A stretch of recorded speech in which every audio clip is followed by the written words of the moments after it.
Hey mom friends, this is Functional Medicine for Moms, where we look at motherhood through the lens of functional medicine. I'm your host, Kelly Moline, a pharmacist with advanced training in functional medicine. From pregnancy and postpartum to everyday parent life, we talk root causes, natural solutions, and real stories from our own family's journey, plus conversations with experts along the way. So today's episode is going to look a little different than usual. If you've been listening for a while, you know I typically alternate episodes between conversations with my husband Landon, where we talk through our parenting journey and how we apply functional medicine and root cause wellness in our own family, and interviews with expert guests. Well, today, I'm actually the one being interviewed. This episode is from another podcast called Built for This, hosted by Brian Briscoe. Brian was a past client of mine, and he's recently launched his own podcast, which is so fun to see come full circle. We actually recorded this conversation about 6 months ago, and you'll probably notice I mentioned that Danielle is only 6 months old, which feels wild because, wow, time really does fly. This was also back when the show was called Moline Method Mic'd, named after my functional medicine practice, Moline Method Functional Medicine. In this interview, Brian and I talk about functional medicine, why I started my own practice and podcast, and why he says I'm, quote, built for this. I'm really excited to share this conversation with you. Enjoy. And welcome to another edition of Built for This, and I'm very happy to be welcoming Dr. Kelly Moline to the show here today, and we tell you a little bit about our journey. But Kelly, thanks for joining me here today. Thanks for having me.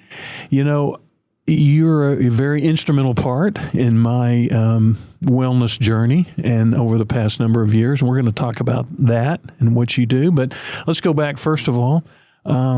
Which wellness is your thing, but pharmacy is where you cut your teeth, North Dakota State University. Yes. So what drew you to pharmacy first of all? I mean, when did you decide, you know what, that's what I think I'm going to do?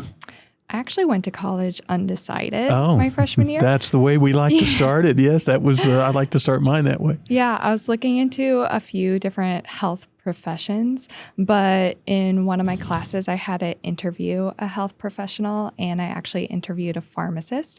And I liked how he explained how his journey with pharmacy, he was in a lot of different positions within the pharmacy world and able to help people more than just what we think of as dispensing medication.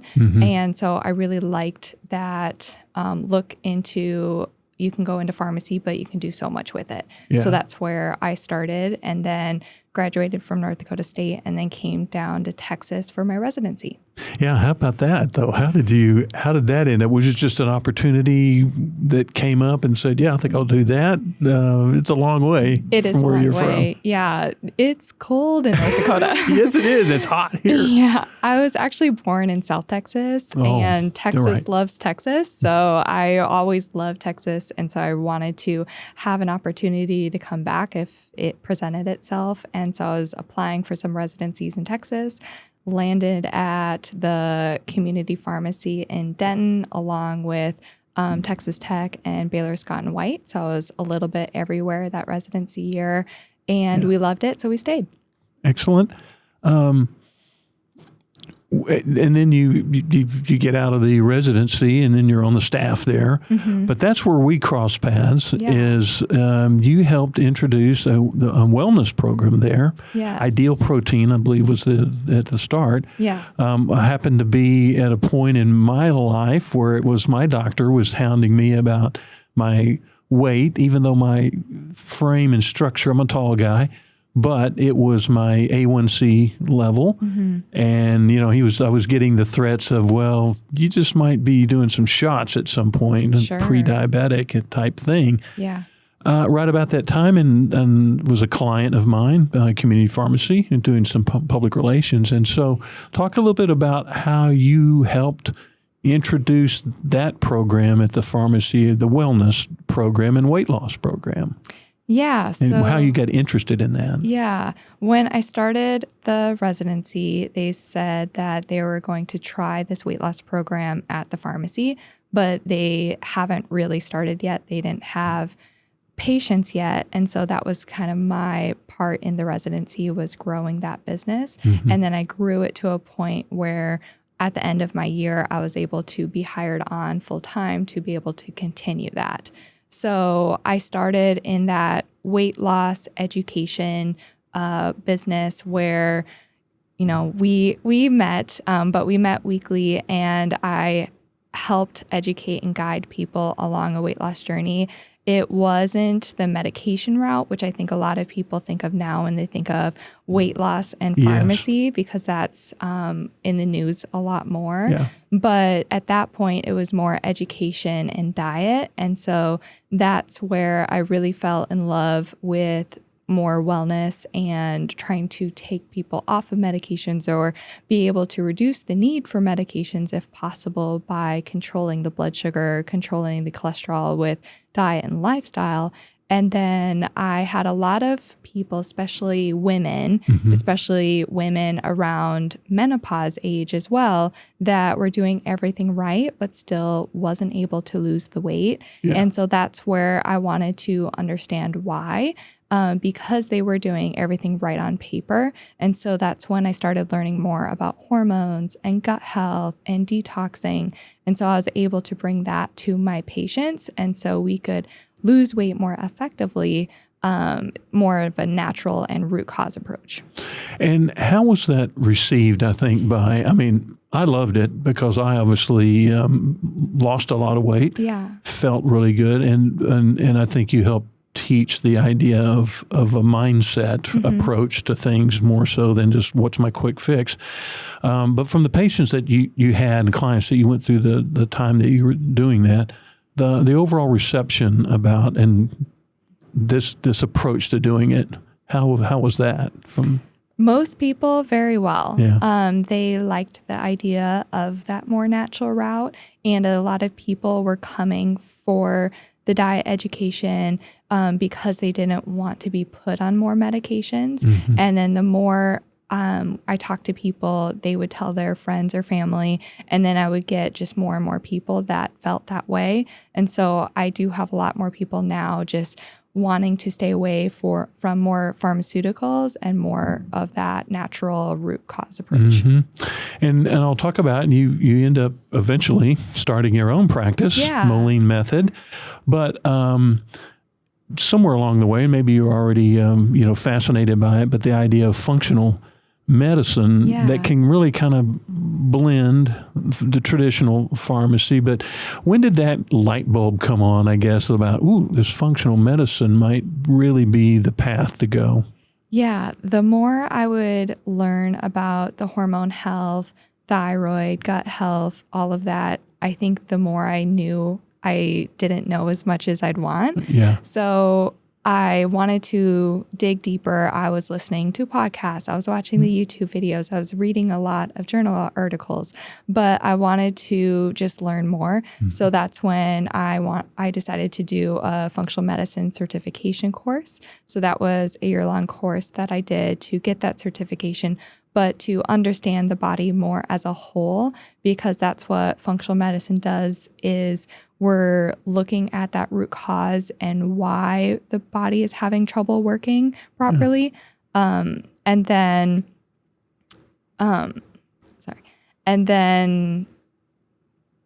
No, that's right. You're looking that the functional medicine was more of an approach to looking at gut health and why we're facing the problems that we're having. And the certificate, was at the Kalish Institute? Yes. Talk a little bit about what that's all about. Yeah, I got it from the Kalish Institute. Yeah. And he is a chiropractor by trade, but he sees functional medicine is his job now, where he sees people all over the world. And he really enjoyed that, but wanted to progress by teaching more functional medicine doctors and practitioners rather than just seeing the patients himself. And he did a study with Mayo Clinic as well in Rochester to be able to show that there is science behind it as well, because that's what I think I got a lot of kickback from the traditional doctors Sure. of this doesn't have the science behind it. This is kind of bogus kind of stuff. Yeah. But that simply isn't true. And I think the more you dig into it and the more you learn about it, then you can understand it a lot more, understand the body as a whole. And one thing affects another thing in the body. So if we understand the root cause, we can help people heal from within rather than just always putting a Band-Aid on it kind of approach. Yeah. But at least in pharmacy school, I'm sure it's very similar in medical school, we don't learn all of that in our schooling. So we need to, I guess, take that initiative to learn outside, because there was a lot to learn in pharmacy school, and we did learn this is the disease and this is how you treat it, and then we go from there. And I'm sure there's a happy medium between them. I mean, there is a room obviously needed for traditional pharmacy applications and things that you're going to need it for in life. But as I found out through the 3 or 4 year journey I was on with you in my own personal wellness journey and weight loss journey, that there was so much re-educating for me as a patient, re-educating my approach to diet, particularly diet, exercise, just the wellness of my lifestyle. So there's so much more elements, like you said, other than putting a Band-Aid on it. And do you see, or are you thinking that perhaps more and more in our society that more and more people want to go down this route of, I don't want to just be prescribed something, but I'd like to know why this is happening, and is there another way to really approach it? Yeah, I think so. And I think that's where I saw the need, especially in the pharmacy, because by the time they would get to the pharmacy to pick up their prescription, I would hear a lot of people say, I only spent a few minutes with my doctor. I don't know why I'm being prescribed this. I don't exactly know what it's for. I know that this is what I'm dealing with, but I wanted more of an understanding behind it. But they're busy, or we have other things to talk about. And so I got prescribed, let's say, a sleep medication, but I want to know if there's more we can do besides just jumping to that medication. So you were seeing, for lack of a better word, I guess, some frustration from patients or clients about the particular treatment they might be getting from either the primary care physician or other levels. And that was a something that helped spark your thought process of maybe there's a different way we could go down this path. Yeah, exactly. So for that example of someone maybe picking up a sleep medication, I would talk to that patient, well, there is more that we can look at. Let's look at those lifestyle factors. What does it look like when we are winding down at the end of the day and going to bed? Are you getting sunshine in the morning to reset your circadian rhythm every day? We could do additional testing to see what your cortisol levels look like, because if that is out of whack, you likely won't be sleeping well. We could look at your gut health, etc. And then by able to do more of that, I was able to get people sleeping more naturally and then have better quality of sleep, have better health in general, because we're recovering when we sleep, all of that. Well, so that leads up to your decision to try to do something about all of that and start Moline Method. Yes. And before we talk about kind of the things that you're doing with your practice right now, just first of all, the thought of, was that a scary thought to think about? Because I know it was for me when I went out on my own and left the corporate bosom of public relations, where a big safety net was always there in place for a number of different things. Yeah. Like what would I do for things like, income and other things, clients. But what about when you came to that point? Because you're young in your career, and I know in your husband, but the thought of, maybe we'll just go out on our own and start it. How scary was that? It was scary, very intimidating. I would say it's still scary. Yeah. I'm still in that new phase, and I just had a baby as well, so I'm in the motherhood phase too. But it's all intimidating, but you need to take that leap of faith and hope you fly. And so I want to talk a little bit about that, and then I'm going to talk about motherhood. And your husband's a big part of this process, I know, Landon. But the encouragement, I mean, you're wise beyond your years, I think. And so the encouragement that you might give other people, not only in just your profession, but to just chase their leap of faith and chase that, which is what you're doing right now. And what kind of encouragement would you give others to, no matter what their field in is, to go for it? So prepare. You can do as much preparing as possible, but it's kind of like studying in pharmacy school. Yeah. You can study for hours and hours and hours, and you'll never know everything. Yeah. So at one point, you just have to take the test, or you just have to jump. You have to start it.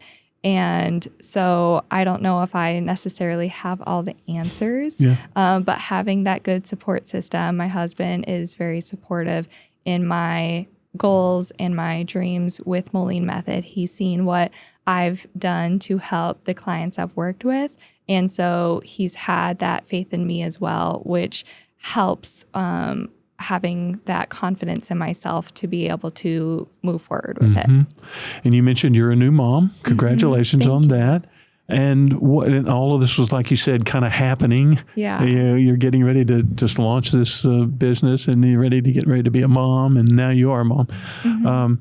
What was, I guess, I know you had some challenges along that way, but what was that like for you in the pregnancy period? I know it wasn't always just smooth sailing for you, and just getting through all of that before you started your business. Yeah, the pregnancy experience was a lot of highs and lows. Yeah. I've talked about have had a history of miscarriage as well. And then I had a scare at the beginning of this last pregnancy that did result into my baby girl. But it was hard at times, but then amazing at other times. And then we did end up being in the NICU because my water broke early. So we just kind of have to expect the unexpected with a lot of that and be able to flow with what's given to you and adapt as much as possible. And learning from yourself, I guess, through what you're teaching people like me and other patients along the way in this journey, especially during the NICU time. You know, I'm a grandfather of two that were born premature at 27 weeks, and so I know all about the NICU. So how difficult was that, or what did you lean on to get through, you and your husband, Landon, to get through that kind of difficult time when you had and still are in a position of trying to help others with what you do as a career, but now you're having to get through this difficult time? Yeah, I think people are really understanding, the people I work with, but I really had to lean on my faith throughout it all. I felt like God had a hand in it all from the beginning of my pregnancy and seeing it through. And I knew that my baby was going to be safe with him. And I just had to lean on that faith.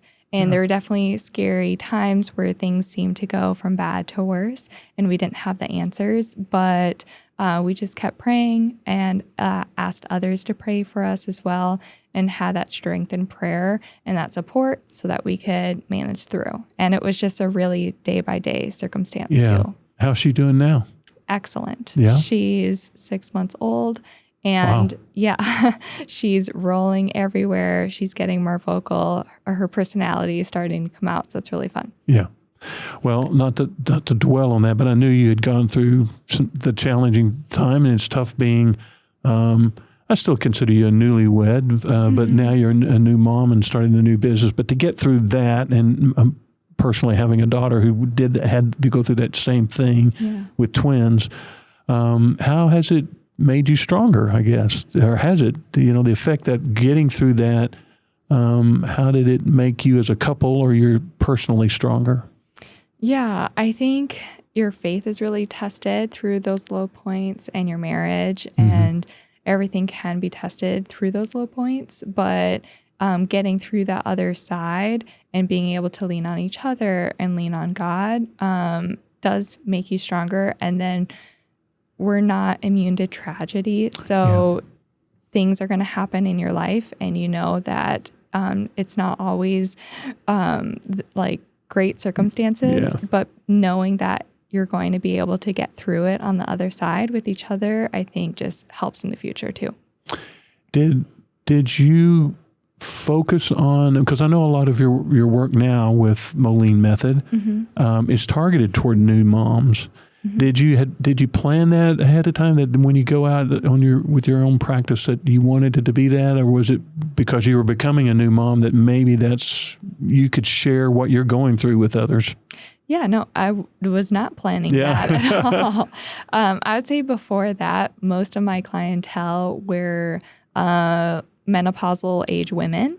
I think they struggle with a lot of hormone changes and reaching out for help at that time. However, being a new mom and learning how much there is to know about being a new mom, and then getting support from other new parents or even podcasts that are going through the same thing as you really helped me. And knowing that I'm not alone in it, but also learning all of those things that there is to know, I think that really helped me. So I wanted to give back and help continue that conversation and help empower people to know that stuff, so that they know what to ask their doctors, or they know how to feel their best, either when trying to conceive, pregnancy, postpartum, all of that. You have a few programs, I believe, that people can, or moms or women, maybe anyone, can sign up for different kinds of things. What do you kind of offer through Moline Method, of either starting points or even longer versions of programs?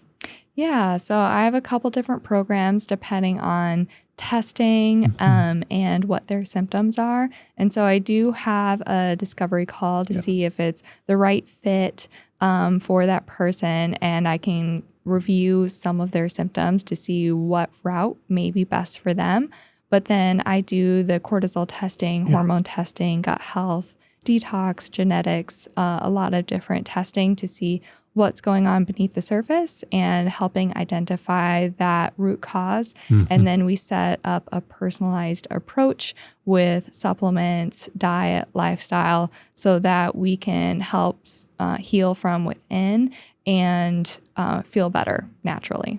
I know you're a big proponent of supplements and along the way on whatever the program is. Yeah. What are I'm not necessarily just the benefits of it, but I know they can get them through your practice here, order them up. But what do you see as the reason people should really pay attention to that and take the right supplements to balance out things in their bodies? Yeah, supplements wasn't a huge educational point in pharmacy school. Yeah. And so I learned them a lot more once I got into practice. And I learned that supplement brands are not necessarily comparable to each other. The FDA does not regulate them heavily, so it's really up to the brand to be able to do that. So you want to look for better quality brands, medical grade or pharmaceutical grade brands that do that third-party testing, looking at making sure that the dose is correct, whatever they're advertising, and that making sure there's no toxins or excipients that could be harmful, because it's really surprising that they've done a lot of testing for supplements on the shelves, and they may not be what they say they are, whether that dose is incorrect or there's other things in there, other fillers that could be more harmful than good. So the source of your supplements is really important. And then I like to get more like activated form supplements, so it's better absorbed, better on the body. If we're going to spend the money on supplements and spend the effort, I want to make sure it's doing something and doing more benefit than harm. You go back to the words root cause and gut health. To the couple of terms that I learned along the way from you on there.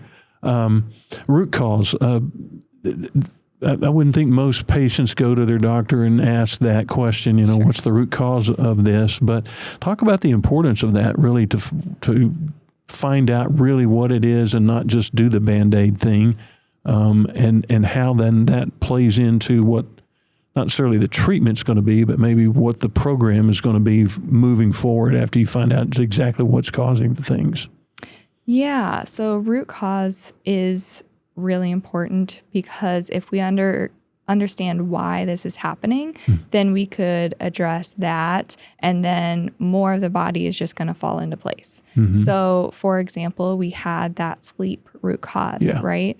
Where they're just not sleeping and they don't know what to do from there.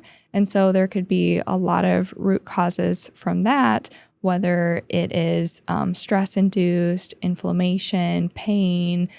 It could be the cortisol is imbalanced, and cortisol could have its own root cause issues. Again, stress, there could be toxins, there could be a gut infection. So the more we dig deeper, the more we can understand, and then we could clear those gut infections. We could heal that leaky gut. We could get rid of those toxins. We could reduce the stress. So being able to do that, and now we're sleeping, but maybe we also can think better during the day, have more energy. We don't have that pain or inflammation anymore. So even though you came to me with your primary goal of sleeping better, now we have all of these other things that are also improved, rather than, okay, we went to the doctor, you got a sleep aid, and now you may be sleeping at night, but it is depleting more nutrients in the body, or it is causing you to be groggy in the morning, or there could be long-term effects from that sleep aid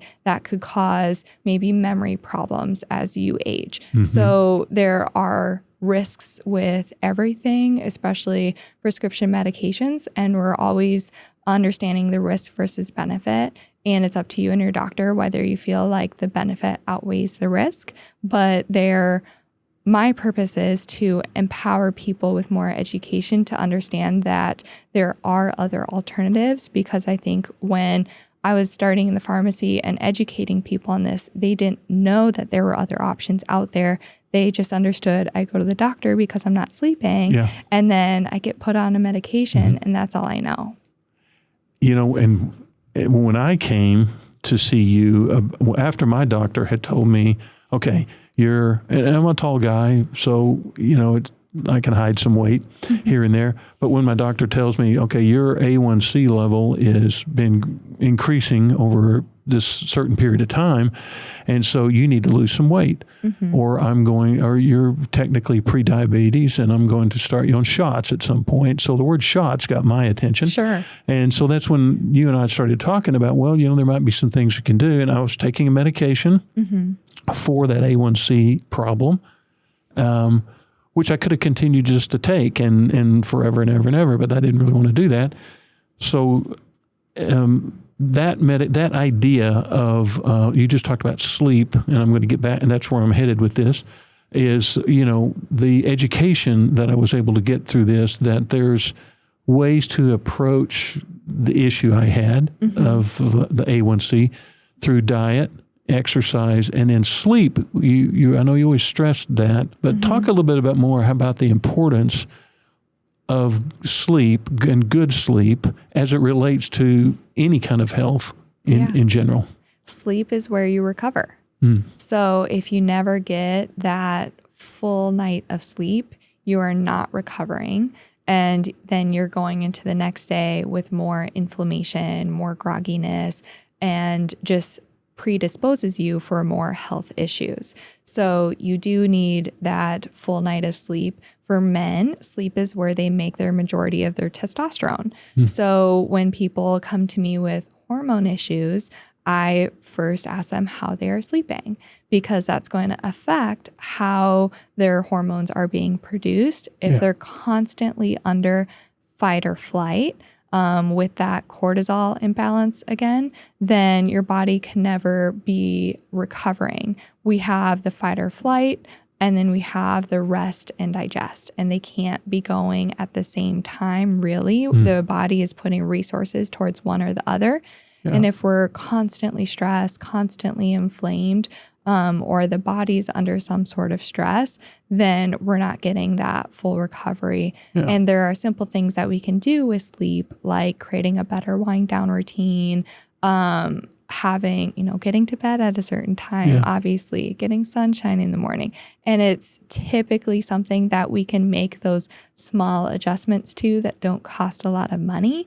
And we can make a big impact with that. Do you think more and more people are going toward, or maybe I just asked that earlier, are wanting to have this kind of approach to their health care?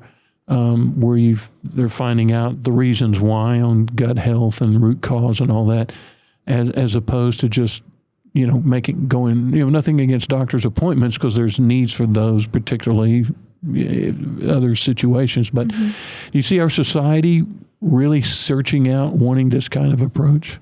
I do. Yeah. And I think everything has its place, where I'm working a lot more on that preventative side and helping people before it becomes a huge health issue, where doctors, where we think of the more standard doctors, also have a place in medicine. And a lot of the time that can be more urgent care or diagnosing or helping people with immediate issues. For example, when we started in the NICU, right? That's modern medicine. And I'm very thankful that that exists because my baby was able to have that treatment right away. But more on the preventative side, I'm helping a lot of people before they're needing a hospitalization or before they can't do a lot of things to enjoy their daily life. I was probably the poster child for the worst diet you could have when I first came to you. Sure. And if there was anything in the bakery or anything with the word hostess on it, I probably knew about it. But that's changed over time. How hard has that been with patients like me, to when you're talking about diet and you're talking about proteins and getting vegetables every day and on and planning meals? I was never a meal planner. Planning meals ahead. What's that education like for people? Difficult, I would think. Yeah, it really depends on the person on the receiving end. Yeah. So before I start a program with people, I let them know this is a 200% type of program.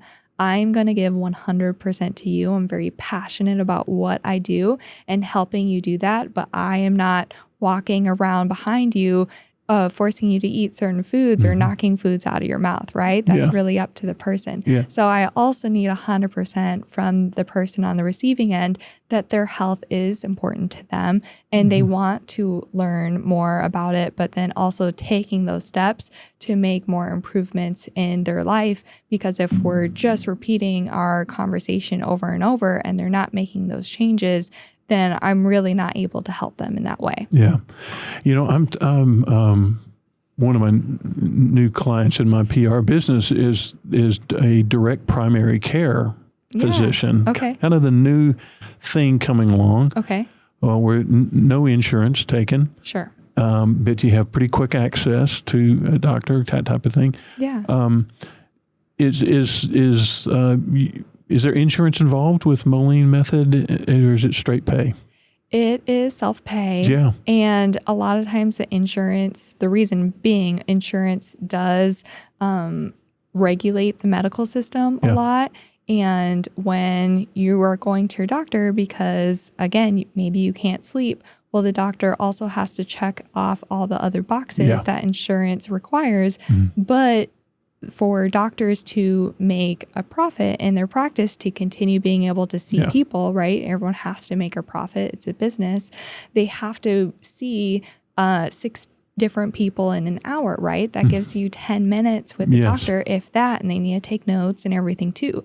So I'm not faulting the doctor. They have standards that they need to meet, but a lot of that is regulated by the insurance companies. So by being able to bypass the insurance and you're paying me directly, I'm able to really listen to you rather than the insurance company itself. And that's what I was getting around to, is that this new client is that was one of the big selling points to a patient is that I'm going to have more time for you and you're going to talk directly to me and you're probably going to get an appointment that day or the next day. Yeah. And so I know that's aside from the messaging you're trying to get across, but the accessibility to someone like you is got to be a big asset for someone that's wanting to enhance their wellness, isn't it? Yep, exactly. And I think a lot of draw to me would be that personalization feature as well.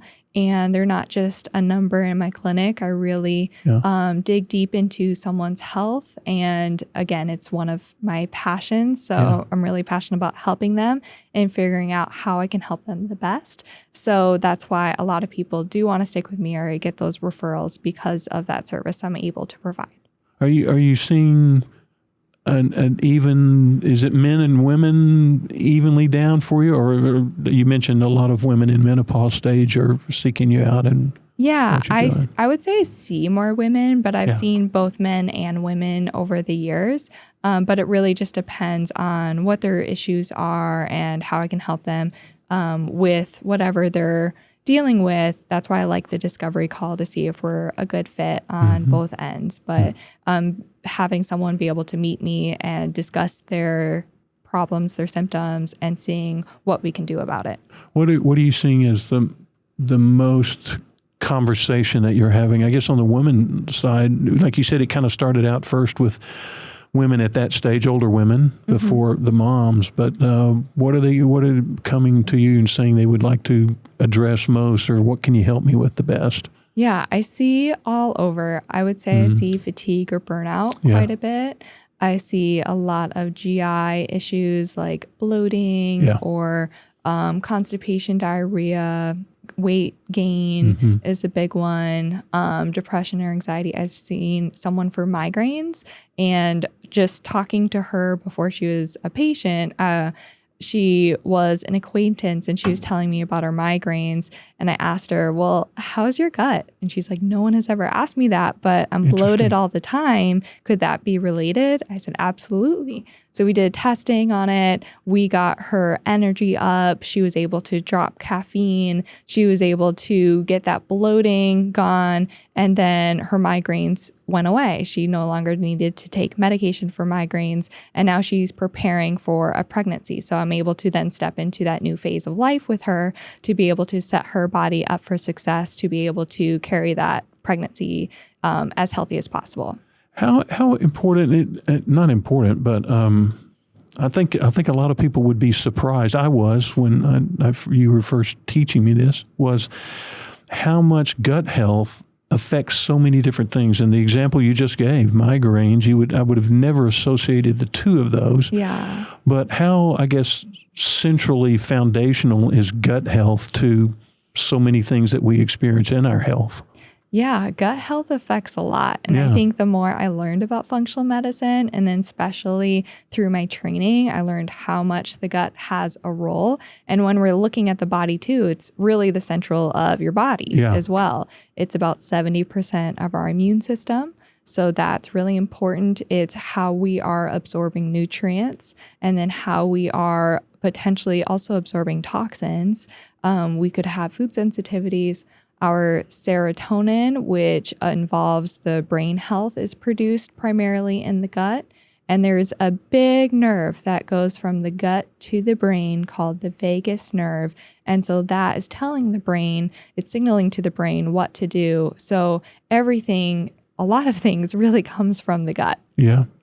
I guess I was going to ask the question of when a person is struggling with whatever they're struggling with. And, for me, it was my A1C and that kind of thing.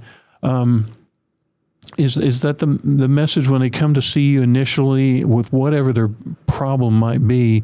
Do you start with the point A of, well, let's address these other things first, like gut health, like whatever it's sleep, exercise, what are they? I mean, those are the foundational starting points, aren't they?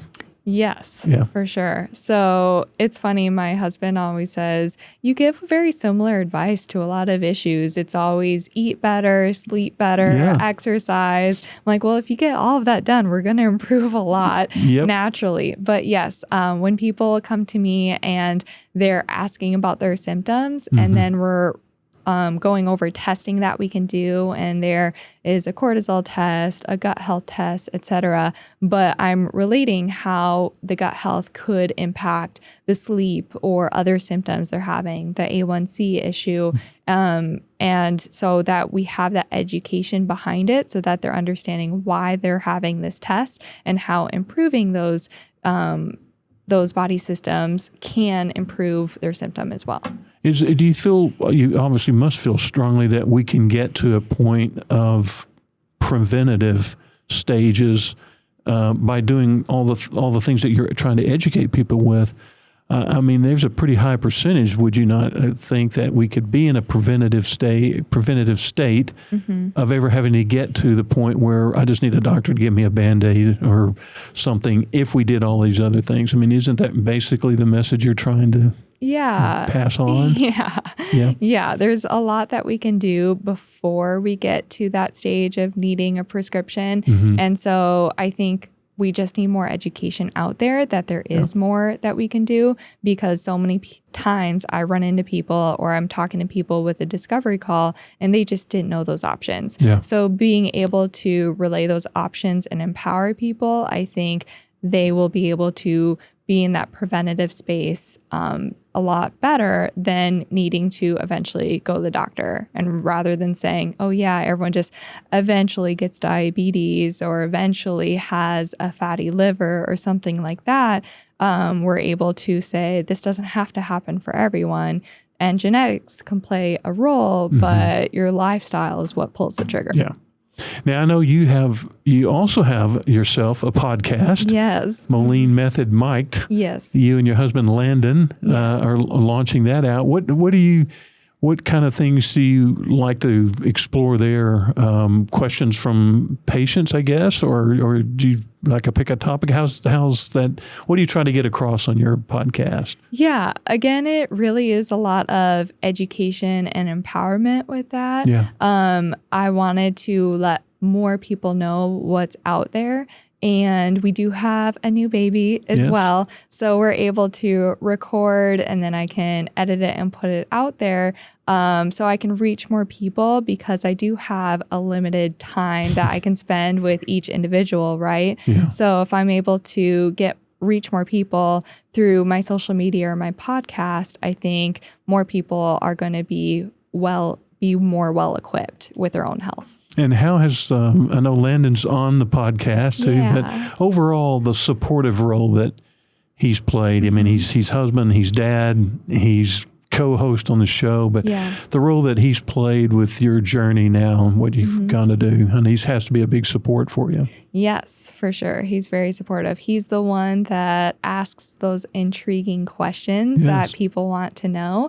And we do get questions from our social media as well, but he doesn't come from that health and wellness world necessarily, although it interests him and he played college football and all of that, but he doesn't know all of those things. So he kind of brings me back to earth when I go on a tangent about all of these health topics. Yeah. And so he can ask those questions like, hey, we may not know about this in detail, so let's go over what that means. Yeah. Okay. Well, you start, like you said, you started in traditional pharmacy. Yeah. And discovered the functional medicine route. Now mom, husband. What was it, do you think, along this whole journey that has made you, for like I can say, built for this, to find this purpose in your life about this is what you want to do? What gave you think, the genesis that, this is what I want to do? So that's a great question. Yeah. I think along the way, I just got one more piece of the pie. And I don't think I would have came to functional medicine if I didn't start with pharmacy first and understanding that background. And so I just kept going and kept learning. And I'm a student at heart. Yeah. And so I was always curious. And so I think my curiosity helped let me learn more than just calling it good and just taking the what I learned as truth and just continue learning so that I can help other people continue learning as well. And you probably have a pretty good message for young moms about how to take care of a child and yet trying to do a career at the same time. It is hard. I would say being a new mom is the hardest job I've ever had, but also the most rewarding. Yeah. Mm-hmm. Well, you're doing fantastic work. I've been fascinated by the wellness approach since we got introduced. And I think you've taken it to another level now with Moline Method. And so I'm going to wish you the best. And you've got a great message out there that a lot of people need to hear about their own health. And so just keep doing what you're doing. Thank you, Brian. Thanks for being on the show. Thanks. Thanks so much for listening to my podcast, Functional Medicine for Moms. If you enjoyed today's episode, make sure to subscribe so you never miss one, leave a quick 5-star review, and share it with your mom friends who love it too. I'm Kelly with a background as a pharmacist and training in functional medicine. I help women move past fatigue, brain fog, gut issues, and hormone struggles so they can thrive in everyday life or prepare for a healthy pregnancy. Through lab testing, personalized supplements, and functional medicine coaching, I help you feel better, faster, naturally. Want to connect more? Head over to molinemethod.com or come hang out with me on Instagram and YouTube at Functional Medicine for Moms. On my site, you can order professional grade supplements at my discount or book a free discovery call if you'd like to see how we can work together on your health. This podcast is for educational purposes only and not medical advice. Always talk to your provider before making changes to your health plan. And remember, healthy moms raise healthy families. Catch you next time. New episodes released every Wednesday.